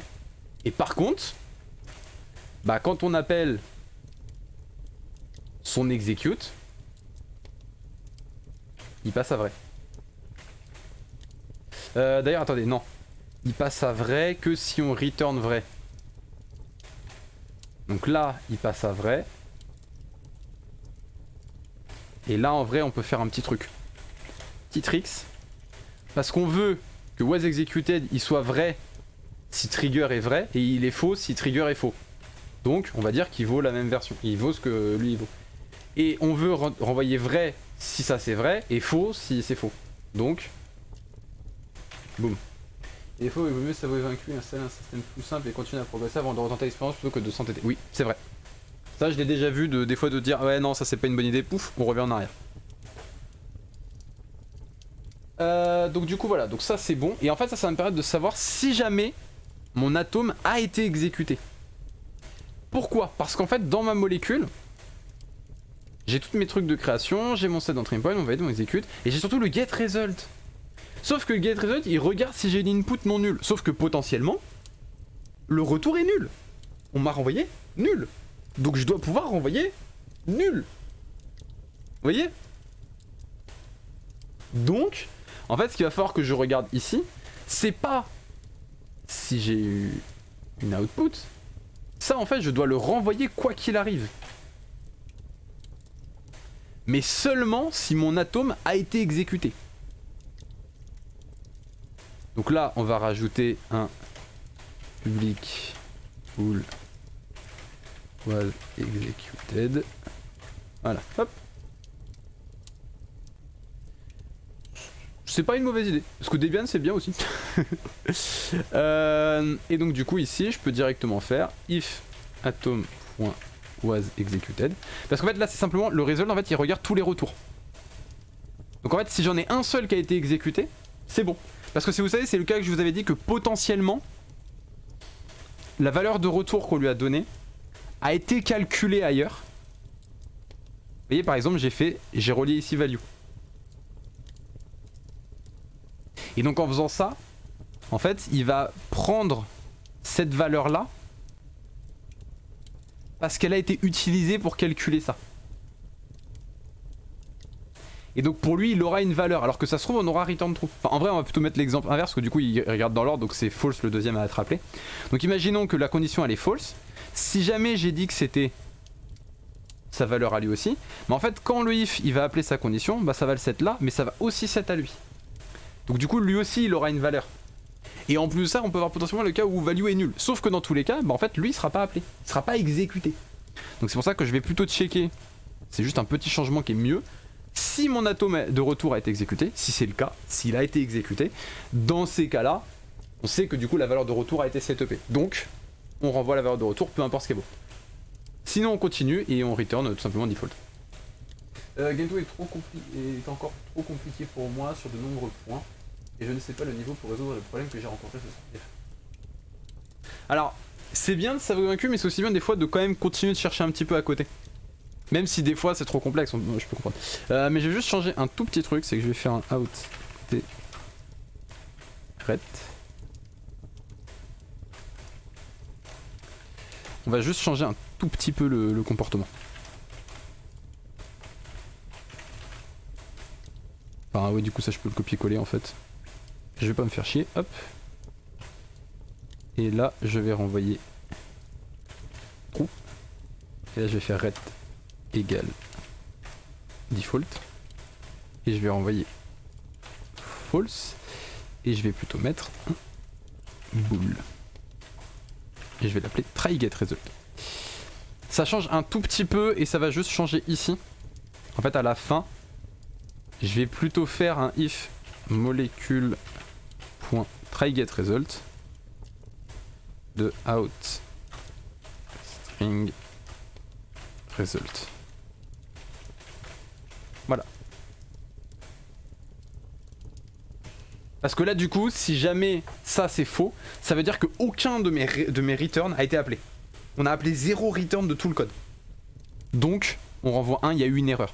Sinon, bah on affiche. Et ça normalement, juste ce petit changement là, ça devrait rien changer à ce qu'on a fait. C'est-à-dire que là normalement, si on laisse du coup 4269, il devrait nous mettre du coup world hello. Boom, world hello. Et si jamais on remet 42 ici, il devrait nous mettre hello world. Boom. Ça bouge pas. Le résultat est toujours le même. C'est toujours le bon résultat. Donc ça c'est bon. Donc ça nous permet de voir un petit peu le code qui se cache derrière. Après il y a encore beaucoup de choses à faire dessus. Parce que ce que je vous ai montré là, vous êtes en train de vous dire mais ça c'est bien, c'est top. Alors que derrière le code qui correspond à ça, il est moche. On va être franc, il est moche ce code. Donc l'idée c'est d'arriver à partir de ça, de générer le code qui correspond. Et c'est ça que je veux. L'idée elle est là. C'est qu'en fait on va générer la molécule à partir des informations que le mec il va mettre graphiquement. C'est-à-dire que visuellement il va faire un clic droit, il va faire clic droit, nouvelle node, hop, ça crée une node, il va dire le type node, je veux un if, boum, ça me crée un if. Voilà, j'ai un if. C'est tout con hein. Mais du coup voilà, et il va pouvoir créer des trucs comme ça. Et donc à partir de là, on va pouvoir faire ce qu'on a besoin. Je veux une nouvelle value, hop, je fais une nouvelle value, hop. Je dis c'est une string, hop, et je fais mon truc. Voilà. Après le type, c'est moi qui vais lister les types et je pourrais créer ce que je veux. Et ça va créer ça va ajouter les molécules en fait comme on veut. Et après en fait ces molécules là, vu qu'elles sont si, on pourra créer des liens. On pourra créer des liens entre les inputs, les outputs, on pourra faire ce qu'on veut en fait à partir de là. Et ce sera visuel. Et ensuite, donc ça c'est un des premiers points. Et ensuite le deuxième point, et ça c'est le point qui va être le premier que je vais essayer de tacler surtout, c'est le fait de pouvoir sauvegarder ça. Et ça va être très dur. Parce que, je m'explique pourquoi ça va être très dur. Parce qu'on peut se dire, et dans ces cas-là, tout ce que tu as à sauvegarder, c'est tous les atomes que tu as créés. Tout simplement, tous les atomes que tu as créés, pouf. C'est tous les liens que tu as créés, tous les liens de valeur que tu as créés, qui est l'entry point, et c'est bon. Et tu recrées et tu peux refaire la même chose. Alors oui et non. C'est un peu complexe à expliquer parce qu'en fait, ça, oui, je peux le refaire très facilement. Si je sais de quel type est mon atome, je peux le faire très facilement. Ça, bah je sais que c'est des returns. Il n'y a pas plus simple. Un return, il n'y a même pas de paramètres, il n'y a rien, il n'y a aucune info, c'est juste un return. Donc, je peux les refaire. Les liens, c'est là le petit morceau de code que je vous avais présenté tout à l'heure, je vous ai dit on va pas regarder. C'est le get bond. Où en fait, il va parcourir toute la liste et en fait, il va régénérer, lui, tous les liens. C'est-à-dire que là, le if condition, il va me renvoyer une liste avec les trous et les return true. Enfin, et alors, ce sera les ID, du coup, qui va me donner. C'est un peu différent, mais c'est les ID qui me donnera.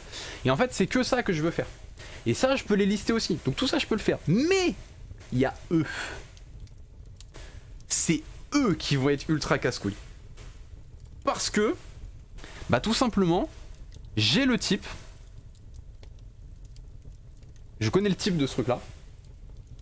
Je connais sa valeur, mais je ne sais pas comment la réécrire et surtout comment la retranscrire de l'autre côté. C'est là que ça devient un petit peu plus hardcore. Donc, va falloir que j'y réfléchisse énormément. À comment je vais sérialiser et désérialiser ces trucs-là.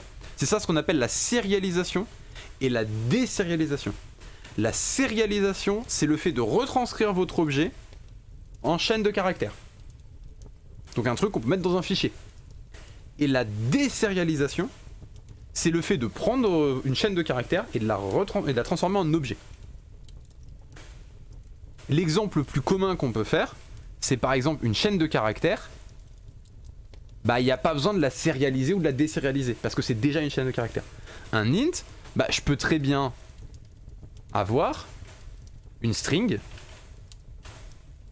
qui va s'appeler, on va l'appeler myInt, qui vaut 42. Ça, je peux très bien le faire. Et je peux très bien analyser cette chaîne de caractères, la lire caractère par caractère, pour en déduire la valeur. C'est même d'autant plus simple. Alors du coup on va l'appeler myIntStr. D'autant plus simple qu'on a littéralement une fonction qui s'appelle parse qui le fait pour nous. Donc ça va, c'est facile. Je peux le gérer. Là où ça va devenir un peu plus galère, c'est quand les valeurs en elles-mêmes ne seront pas des types primitifs, mais des objets créés par l'utilisateur, qu'il va falloir que je sérialise et désérialise. Là, ça devient un poil plus hardcore. Donc ouais, ça va être, comme tu le dis, des mots de crâne en perspective. Je vais juste faire un petit truc. C'est que au lieu de faire new return atom, je vais faire new atom avec return comme value. Et pareil, on va mettre le point d'exclamation. Voilà. Et du coup, dans la molécule, je vais juste faire ce petit changement qui est if name égale return.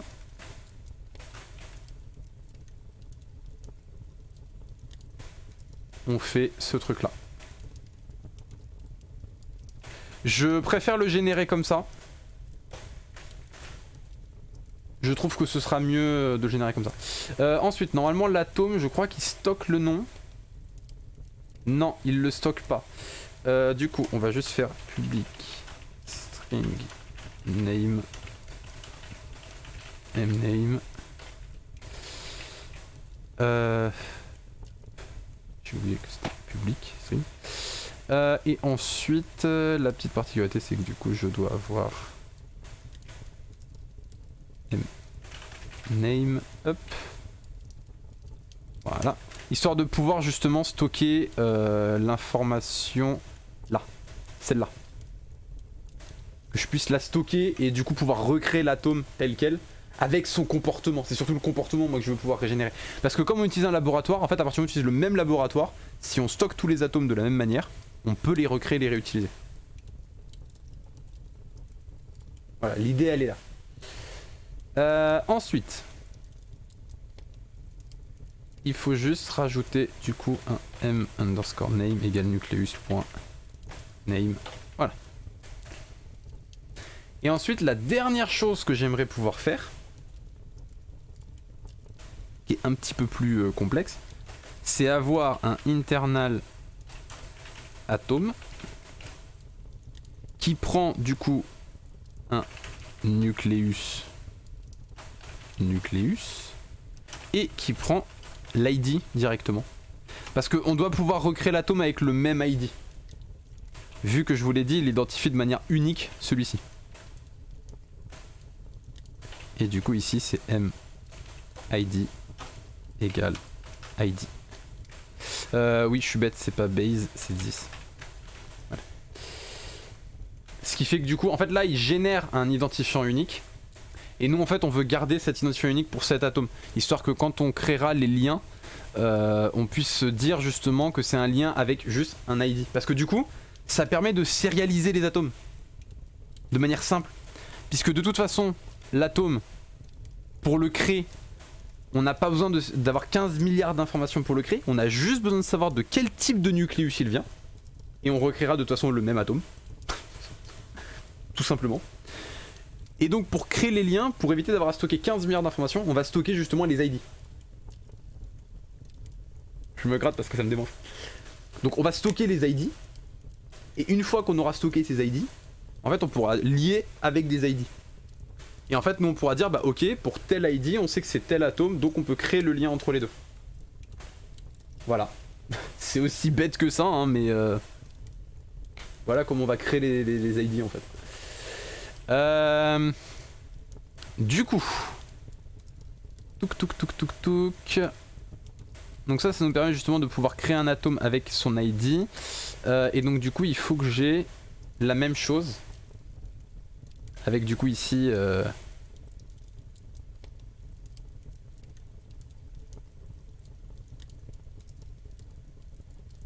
Oh, je viens de penser à un truc. Un truc tout con, mais...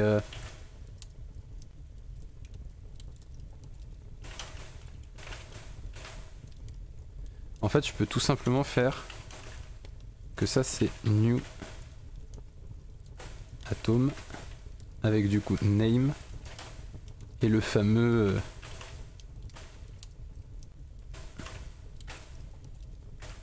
voilà, faire ça.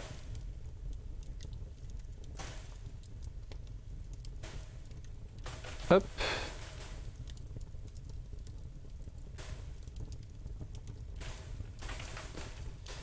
Hop. Hop.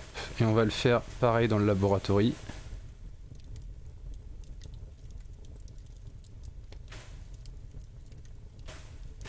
Voilà. Et on va juste changer du coup que dans mon atome, en fait, on crée nous-mêmes l'ID.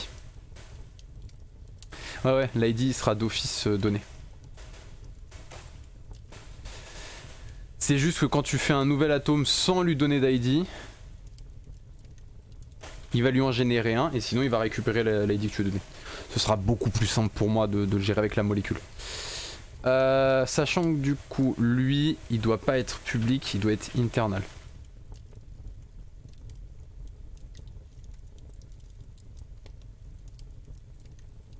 Donc là c'est pareil. Enfin là on va directement faire avec un UID. Parce que ça en fait je sais pas exactement comment on va pouvoir le sérialiser, désérialiser. Parce que vous voyez que ça se base sur une value. Alors en vrai je vais quand même baser je pense mon comportement de la même manière. Hop.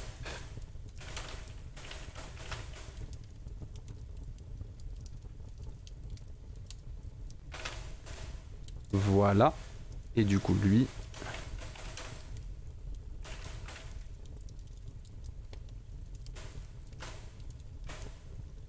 Voilà. Donc là du coup on est bon. Et donc ça pareil c'est un internal. Ce qui fait que ce n'est pas accessible de l'extérieur, on utilise forcément celui-là. En fait tout ce qu'il faudra du coup c'est que je trouve comment sérialiser, désérialiser ce truc là. Et après on pourra refaire exactement la même chose, on pourra recréer les value atomes, enfin les value atomes, on pourra tout faire. On pourra tout resérialiser. Mais c'est juste ce truc là que je sais pas comment je vais le sérialiser. C'est qu'il y a un installeur graphique qui se facilite énormément le travail. Ça plus le fait que les mages ne mettront pas de diplôme à s'installer. Oui, oui, c'est vrai. Mais bon, ça commence à faire un épisode YouTube très long. Je sais pas du tout d'ailleurs s'il aurait été upload. Ouais, si je vous le re-upload aussi sur la chaîne principale. Et si jamais je vois que les retours sont plutôt négatifs sur les vidéos de code, je les mettrai sur une autre chaîne. Par rapport au fait que vous voulez peut-être que du gaming sur cette chaîne et pas mélanger avec tout. Mais du coup voilà. Là normalement ça devrait rien changer au fonctionnement, voilà.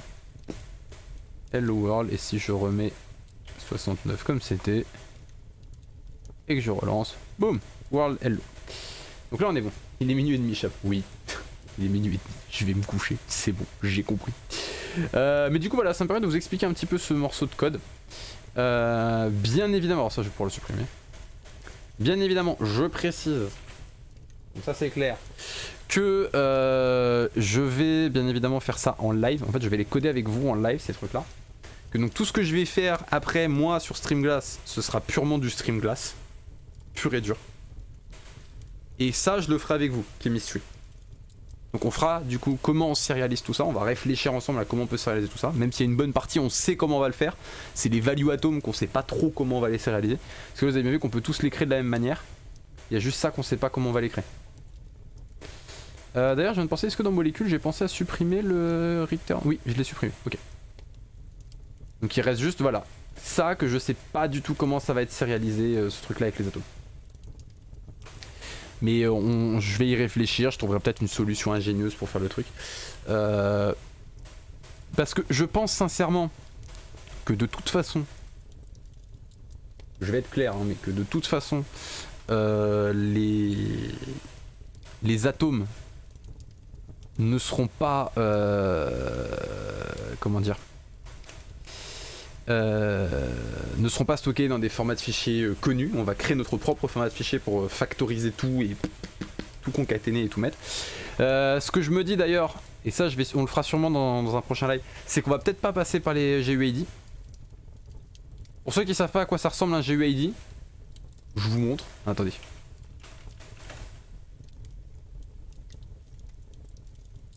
Voilà. Je vous montre un exemple de GUID. Voilà. C'est ça là. C'est ça un GUID. Voilà. Un GUID c'est ce qu'on appelle un Globally Unique Identifier. C'est-à-dire que celui-là, c'est la première fois au monde qu'il est généré. Il n'y en a aucun autre au monde, dans l'histoire de l'humanité, qui a été généré comme ça. Voilà. Il est unique au monde. Et dans l'histoire. Alors ça se trouve dans le futur, il y en aura peut-être un qui régénérera le même GUID, mais en théorie il est complètement unique. D'ailleurs petit conseil, quand vous sortez de votre zone de confort, prévoyez un plan B, un truc que vous maîtrisez sur lequel vous pouvez vous rabattre si votre plan initial ne fonctionne pas. Oui, c'est totalement vrai, très bon conseil. Soyez prêts. Ou alors, et ça c'est le deuxième conseil que je peux vous donner, qui sort un peu, prévoyez que ça peut échouer. En gros, si vous sortez de vos zones de confort, partez du principe que ça va peut-être pas marcher. Clippez ce moment d'histoire. J'ai dit qu'il avait raison et qu'il donnait un bon conseil. Mais oui, en gros, quand vous sortez de vos zones de confort, c'est important de se dire, soit j'ai un plan de secours parce que peut-être que je veux faire un truc, mais la manière dont je vais le faire va me faire sortir de zone de confort, mais je prévois une autre manière de le faire pour quand même réussir ce que je veux faire si jamais j'échoue. Ou alors, juste je veux me challenger, je sors de ma zone de confort, et dans ces cas-là, je prévois que potentiellement ça va pas me convenir, ça va pas me plaire. Ah, je vais parler du GUID. Clippez ce moment d'histoire. De toute façon, tu vas sur internet, tu tapes GUID, tu tombes sur des générateurs de GUID, tu peux cliquer, et vous pouvez cliquer à l'infini, ce sera toujours des UID différents. Hein. Mais donc voilà, donc en fait le problème des GUID c'est que vous avez vu à quel point bah, voilà, ce truc là il est extrêmement long. Et donc comme l'idée c'est de faire les trucs les plus petits possibles, je vais essayer de le raccourcir. Donc en fait je vais plutôt essayer de générer, c'est ça qui va être plus intéressant, un ID moi-même. Alors j'ai ma petite idée de comment je vais le générer, je pense que je vais faire de l'hexadécimal. En gros je vais avoir un compteur qui va compter le nombre d'atomes. Tout simplement. Et en fait on va juste convertir l'ID, ce sera juste le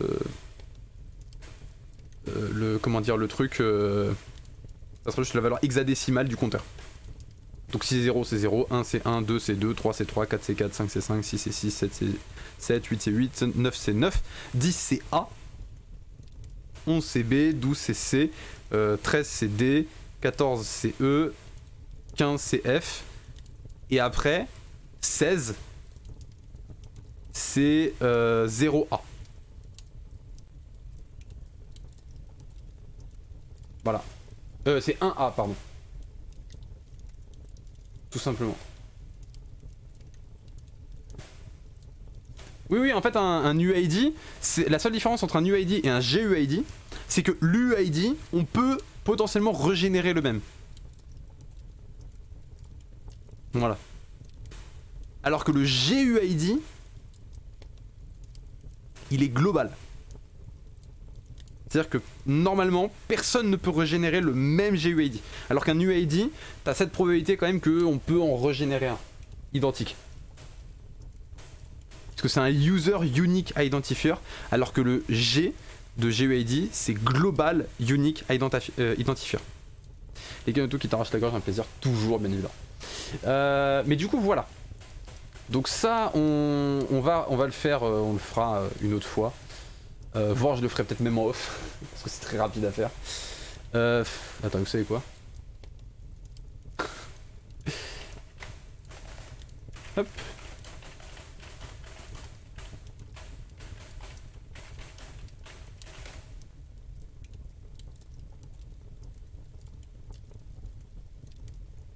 Ah!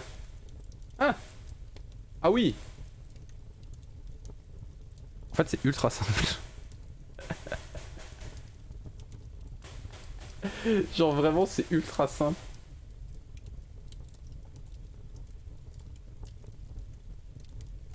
Fais-le maintenant comme ça ce sera fait. Genre vraiment c'est ultra simple. On fait juste... bah en fait on a même pas besoin de faire ça, on peut juste faire que tout simplement on fait ça. Et en fait on va juste faire m underscore atoms point count.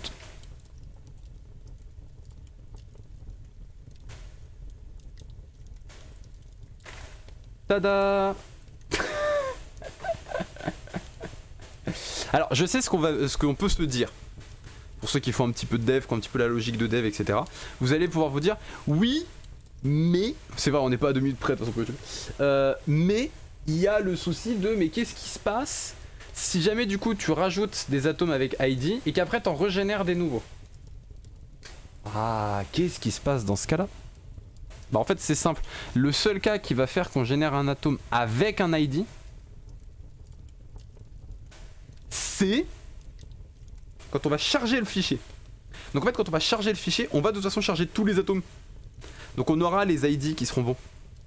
Et l'ID correspondra au count. Donc on sait que l'ID de toute façon sera bon, quoi qu'il arrive.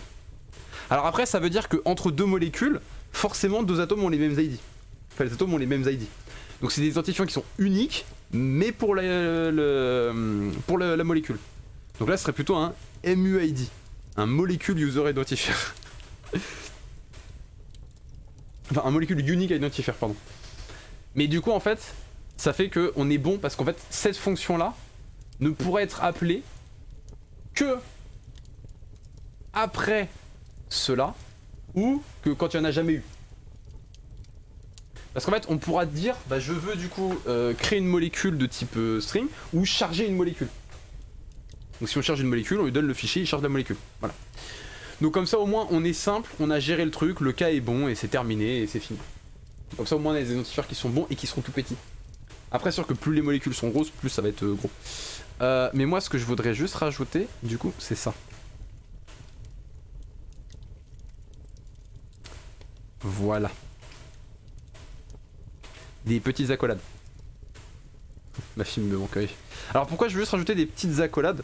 En gros, pourquoi je veux faire en sorte que par exemple le code ce soit un F par exemple.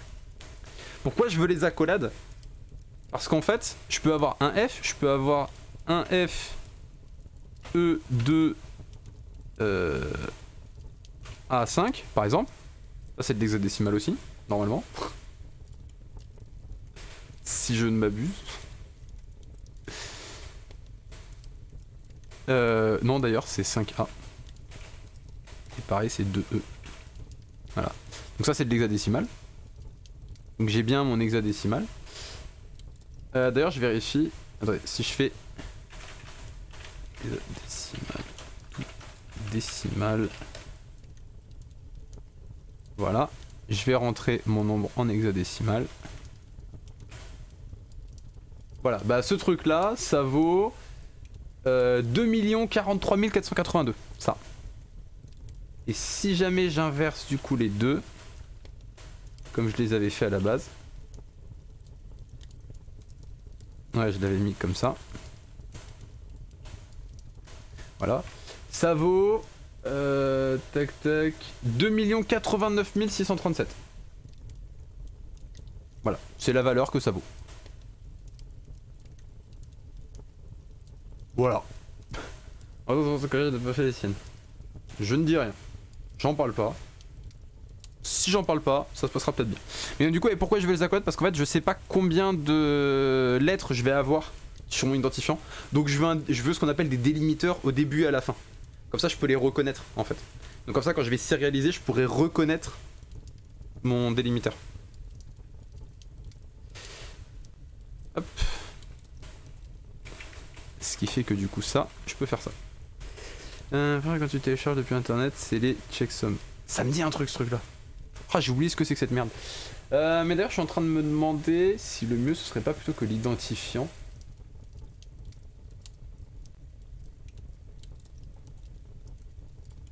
Au lieu que ce soit un int, enfin au lieu que ce soit une string, ce soit un int. Count, ouais c'est ça, c'est un int. Ah c'est peut-être mieux. Je réfléchis. Parce que du coup en termes de sérialisation, on peut sérialiser vraiment clean avec ça. On peut sérialiser les ID de manière très petite. Parce que si on a des très gros ID, on peut les sérialiser dans des toutes petites valeurs. Alors que s'ils sont trop gros...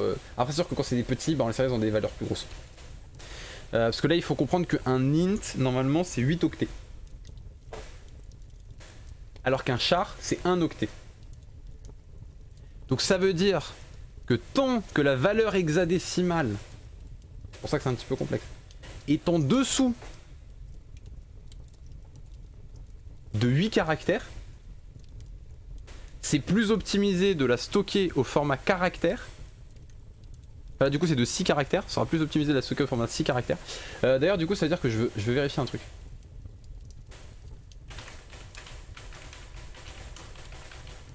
Ouais, parce que je veux vérifier un truc tout con. C'est la valeur max. Ici. Hop, hop, hop. C'est-à-dire que en fait, tant que mon ID est en dessous de 16 777 215, c'est plus optimisé pour moi de la stocker au format caractère. Comme je le fais là. Bon. Il y a peu de chances que dans une molécule on ait 16 777 215 atomes. Donc, je vais laisser comme j'ai fait, ce sera plus optimisé. Ce sera des fichiers plus petits en fait. L'idée c'est comment je peux compresser au maximum mes fichiers. Et c'est là que ça devient un tout petit peu plus complexe.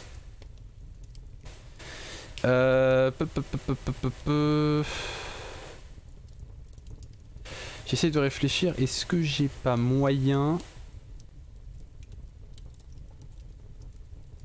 de pareil en fait, de stocker aussi des ID de type et des ID d'input et des ID d'output plutôt que de stocker leur nom en fait. Je me dis que ce serait peut-être juste 1000 milliards de fois plus logique vu qu'elles sont ordonnées de toute façon. Ah je sais pas. Je sais pas.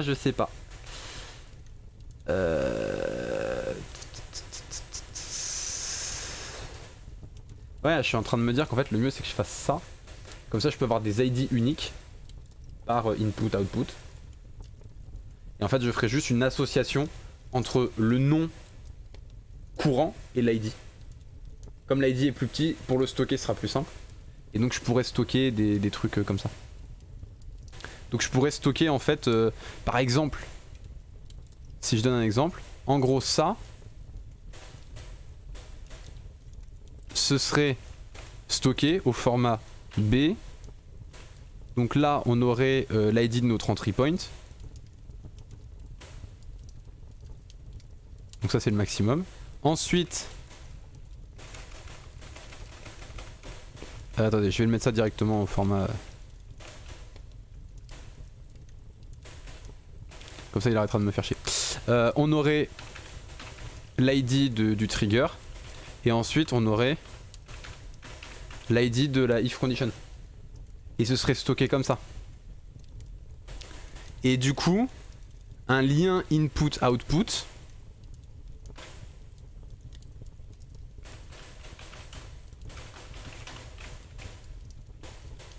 Et donc du coup...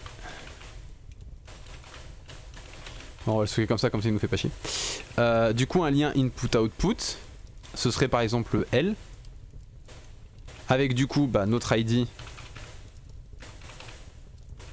là. Et en fait on l'aurait, on aurait ensuite l'ID de l'input, l'ID de l'atome auquel on se branche et l'ID de son output.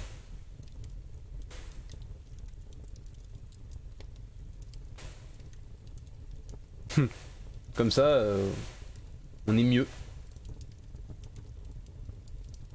Ça nous permettra de sérialiser très clean les trucs. Et ensuite, par exemple, quand on veut sérialiser un atome,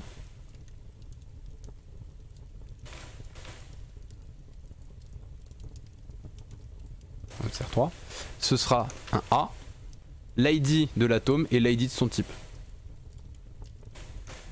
Voilà. Ah, buvez de l'eau, tu me le claques maintenant alors que j'ai plus d'eau.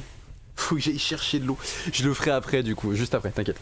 Je finis juste avec ça et après je couperai le record et j'irai faire ça. Comme ça c'est vrai. Mais du coup voilà, et comme ça on aurait cette sérialisation là. Et il y a juste, il faut que je vois comment je peux sérialiser du coup la value là-dedans. C'est là que ça va être très dur. Parce que du coup c'est au niveau des atomes ici, il faudra que je puisse avoir un atome avec une valeur. Et je sais pas du tout comment je peux le faire.